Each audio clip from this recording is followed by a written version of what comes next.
We are going to get started with our post-race media availabilities for the 22nd annual Zippo 200 at the Glen. We are now joined by our fourth place finisher and the highest finishing series regular, Daniel Suarez, driver of the number 19 ARRIS Toyota. Daniel, why don't you just take us through your race out there today? I think it was a good race. Everyone enjoyed the racing. It's been doing a really good job, not just in ovals, but pretty much everywhere we go, we have fast race cars, and that's always fun. I felt like we had a top 3 car, top 5 car. For some reason, I felt more strong in the first half of the race than the second half. The second set of tires wasn't as good. But anyway, it was a good result. Last year, in all 3 road course races, I felt like we were pretty strong, and then just things happen, issues happen. And to get the first top 5 in these racetracks is pretty good for me. All right, we will now open up to questions for Daniel. If you have a question, please raise your hand and we'll get a wireless mic. We'll start up front with Chris. Chris Knight, catchfence.com. Daniel, I was wondering how your wrist was feeling today, and what's your outlook on next week with running a road course again? Yeah, definitely feeling good. I think we needed something like this to build some momentum for next week. We have had 2 rough weekends the last couple, and obviously we were not very happy about those situations, but that's part of racing. Hopefully we can keep getting these kind of results, and hopefully we can get our next victory in a road course racetrack. That will be definitely very special for me and for my team. The wrist is fine. It's a little sore right now, but I was expecting to be sore. But I guess that's part of racing. We knew that this was going to happen on these races with a lot of shifting. But I feel good. I feel like tomorrow is going to be pretty sore, but hopefully we can be just fine for next weekend. We are also joined by our second place finisher, Paul Menard, who's the driver of the number 2 Richmond Menards Chevrolet. Paul, you've had some pretty good success here in the XFINITY Series on road courses lately. Why don't you just take us through your race there today? Oh, yeah, we had a good qualifying effort yesterday. Kind of surprised ourselves a little bit. We were chasing Kyle, and the Gibbs cars were quick again. Penske cars were really fast, but qualified P3, and the car didn't really take off very good at the start. We had to adjust air pressure, play with the track bar a little bit, and the last run of the race was our best run of the day. I think we ran our fastest lap right towards the end. The car had really good long run speed, and just didn't take off that good. So the leaders would gap us a little bit, then we could maintain or run them down slightly. But overall, really proud of Justin Alexander, his first race with our team, with the XFINITY team, and solid group of guys, and good pit stops, good strategy, and it worked out just one spot short. All right, we will resume questions for both drivers. Tyler Head from the Racing Experts. My question's for Paul. You're going to be coming from a bit further back in the field tomorrow afternoon. Is there anything that you learned today with how the tires were wearing or not really wearing that can help you as far as putting together a strategy? Not a whole lot of strategy. I mean, you're going to pit as soon as you can, get fuel, and you're not going to worry about tires. Like I said, our fastest lap of the race was just a few laps from the end of a 25-lap run. So tires won't mean anything. I think Kyle Larson actually put on stickers and went backwards. So for us, we're starting like 33rd, something like that. We got to dodge some wrecks because it's going to be pretty hairy going through the S's. What you saw today, bus stops always crazy on initial start. And once it spreads out, you can kind of make some moves, but it's going to be not a whole lot of strategy you can do. I mean, you're going to push fuel mileage as much as you can, but there's only so much you can do. Any additional questions for these two drivers?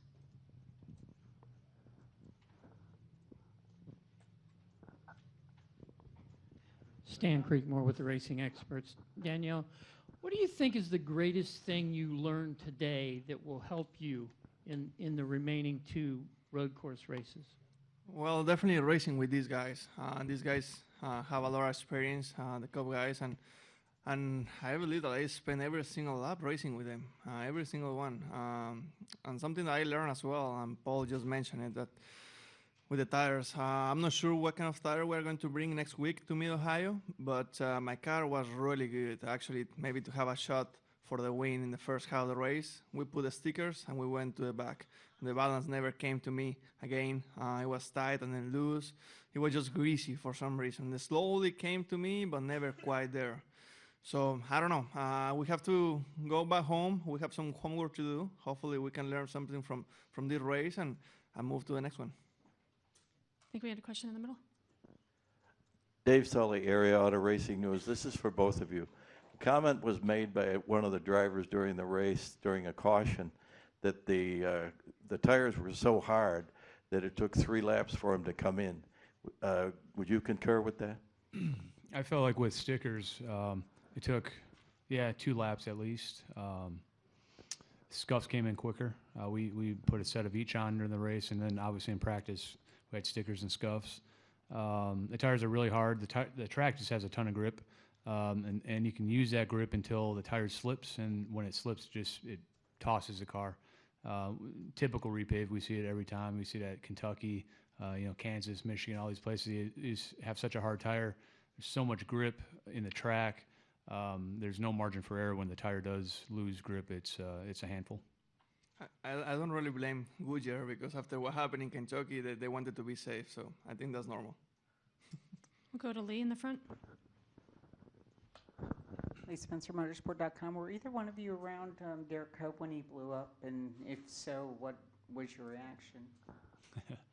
I heard about it. I want to see the replay. I have not seen it, no. What was the question again? Derek Cope's car blew up, it exploded, and I didn't know if you saw it. Sitting still. Oh, really? I haven't seen anything. I didn't know anything either. Okay, I will check it out. All right, Daniel, before you leave, can you just go through your race with us in Spanish, please? Yeah. Bueno, primero que nada, muchas gracias a toda la gente que nos siguió en esta carrera. Definitivamente un fin de semana positivo. El año pasado creo que habíamos sido fuertes durante las carreras de circuitos, pero no habíamos podido concretar. Entonces creo que es un buen top 5 para empezar nuestra ronda de carreras de circuito de este 2016. Esperamos que podamos ver aprendido cosas interesantes de esta carrera, de las llantas y demás para la próxima semana y mantener un buen momento. Y por qué no pensar en una victoria, ya que, bueno, en esta carrera fuimos el mejor piloto regular de Xfinity, entonces creo que vamos a poder tener posibilidades para las próximas 2 carreras de Mid-Ohio y Road America. That was really fast. Trey Bone. Thank you. Good luck Paul and Daniel, thank you very much, and congratulations on the race today. Thank you.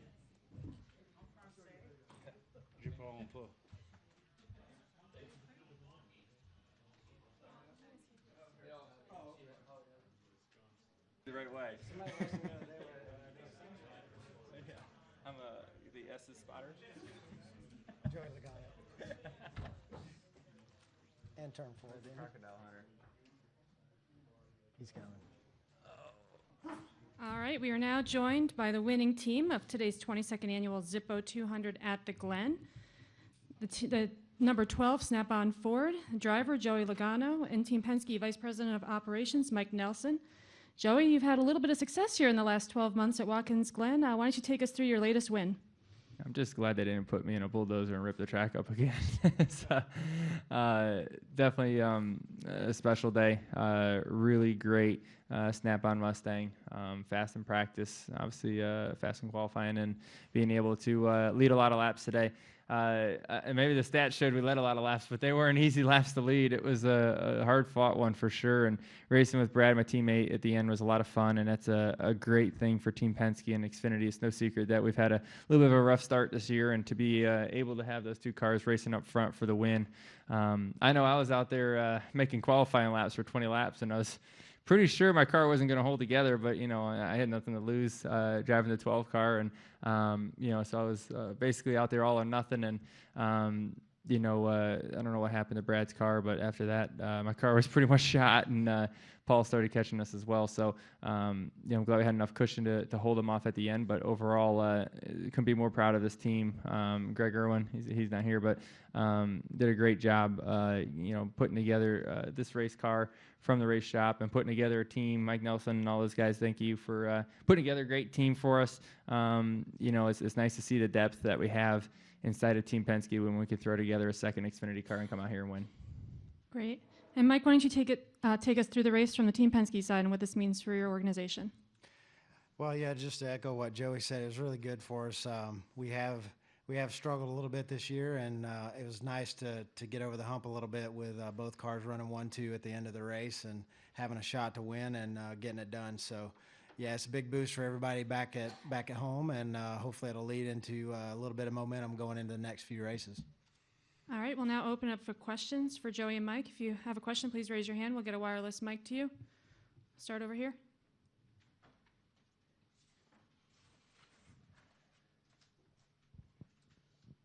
Hi, Joey. Tyler Head from the Racing Experts. I guess two things here. One, what did you learn from the tires, and what is your expectation for how that'll translate for tomorrow's race? And also, how much confidence you have coming to this track now with the success that you've seen over the past couple of years? To answer your first part about the tire, that has been probably the biggest question since we've gotten here. Is what is the correct pressures, or what is the correct, how hard can you push them?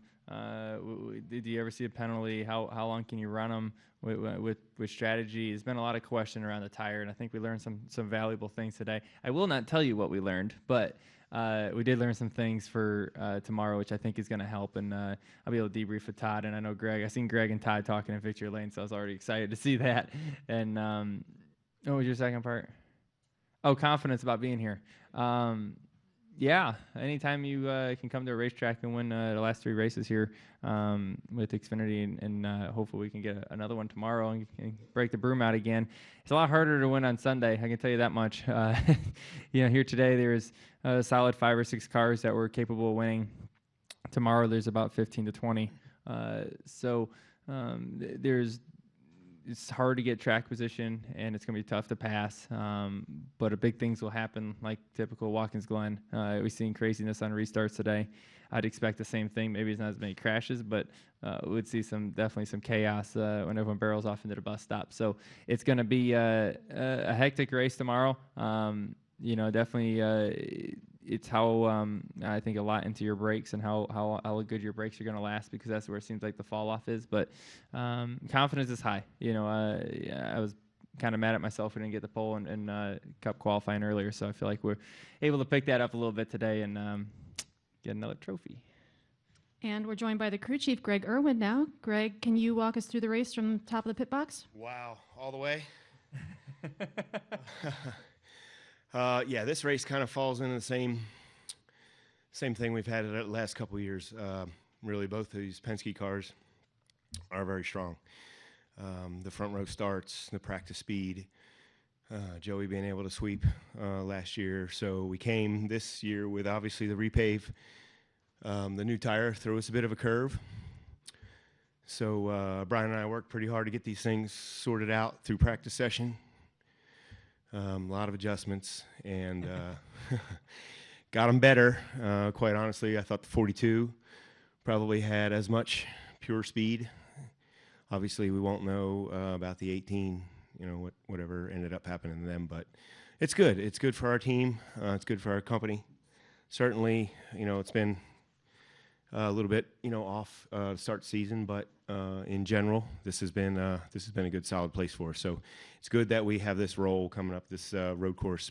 3 out of 4 weeks we have road course racing, so that should help our company. From a race side, I think, right away being able to start up front like we did was super. I thought we obviously had a pretty good short run car. Every time we were stuck in traffic, we were able to make passes on restarts early in runs. And then this guy here kept the rear tires under it for the remainder of the run. So we would need to go back and kind of readjust. And that's what we did during the race, was try and get the car a little better for the long run. Felt we had pretty good short run speed, so we think we know where that's at. All right, we'll go over to Zach. Greg sounds more tired than me, by the way. Ran. He's like huffing and puffing. I don't know what you're doing on the box, but holy moly. Zach Tansworthy, fun stretch for Joey. You said yesterday this 12 team doesn't get to race a whole lot, so how are you impressed about how quick this car is and how it can just come out of the gate and win? Yeah, it's like I said, the depth in our race team as an organization is very deep, and I'm proud of that. I'm proud to be part of it. Anytime you take a team that's not used to working together every single week, and you come to a racetrack, everyone doesn't know exactly what their role is. Who helps who picks up the slack when. You look at a lot of these race teams, in particular on the Cup side, they're really, really good at changes in practice. They're able to make changes very, very quick, and they all know their position when you come in and you change the sway bar. Everyone knows exactly what to do. Or when you do certain adjustments, everyone has their routine, and it's planned out just as well as what you see on pit road when guys are changing tires in 11 seconds. The same thing happens in the garage during practice. We may not see it all the time, but that team, the road crew guys, they have that chemistry that you have to be successful. And when you don't race very often, it's hard to have that. But when you have a good set plan like Greg had going into practice of items we wanted to try and change, and they were prepared for it and they were ready, they're able to communicate well enough to get through practice and have a fast car and make some good adjustments, like Greg said. It's kind of neat. I need to add in, we have guys on this crew that have won 50 races here at Penske Racing, right? We have guys that have been car chiefs for 15, 20 years. We have guys that have been cup racing for 15 years. So they know the drill. They know what to look for. They know where the holes are. They know what's going to be important, what's not. And then we have people here that haven't really been to the racetrack probably 3 times in their life. So we have a pretty big mix of experience and people we're trying to groom for positions within the company. So it's, obviously I lean on the experienced guys a little more to help guide the younger, less experienced folk. But we've got guys here that have never sat on a pole, and we've got guys here, 3 of them in pit road or victory lane there, had never won a race. So they check the box there. That's kind of fun. Go to Reed. Reed Spencer with NASCAR Wire Service. Joey, when you're having a battle like you were with Brad and he breaks with 6 to go, is your predominant emotion at that point relief that now you've got a 4-second lead, or is there a little bit of disappointment that you won't battle it out till the end in that case? I wanted a Team Penske win too. I didn't want it very hard to win. I can tell you that much.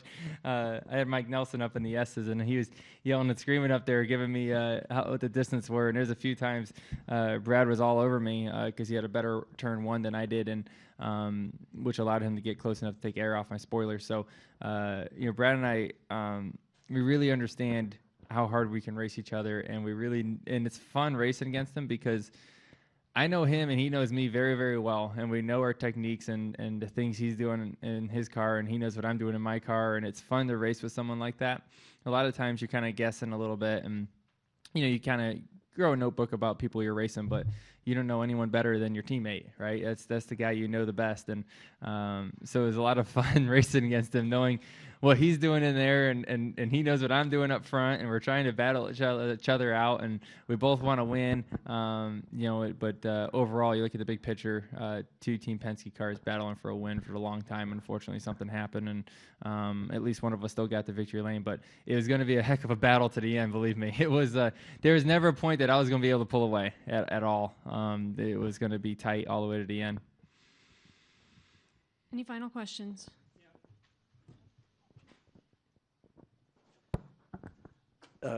Dave Sully, Area Auto Racing News. Joey, at the end when Paul Menard cut the lead from 4 seconds to 1.2, was that a case of lap traffic? Was it a case of you were easing off a little bit because of what happened to Brad? Or was it he was getting better, or all of the above? Yeah, D, all the above. One, my car was pretty much shot because I ran 20 qualifying laps in a row, and the car was yelling back at me. So I started giving up some speed that way. 2, the 21 spun out in front of me in turn 1, and it probably cost me a couple seconds worth. I went pretty slow around him, wasn't sure if he was going to gas back up, and last thing I wanted was someone to gas back up and drive into our door when he was trying to get back straight, because he was right in the middle of the racetrack. So I had to make a pretty big move to go around him. And I think, like I said, I think he's just a little bit faster. My car was wore out at the end. Take our final question from Lee.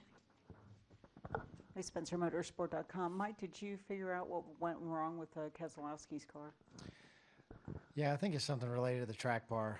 Based on what I could see on the racetrack, we'll have to investigate a little further. But I think it's the track bar broke or something related to the track bar based on how it was moving around on the track. It looked like a pretty typical, that type of issue. I'll take credit for that. Yeah. Come on, it's Erwin, right? Somewhere at the start of last year, he came up with that. I think before he realized it was spelled with an E. I know, but it sounds I think the that same. other guy was spelled with an I, right? But yeah, this guy gave it to me probably March time frame of last year, I think, and it's just kind of stuck. Sorry. Appreciate it.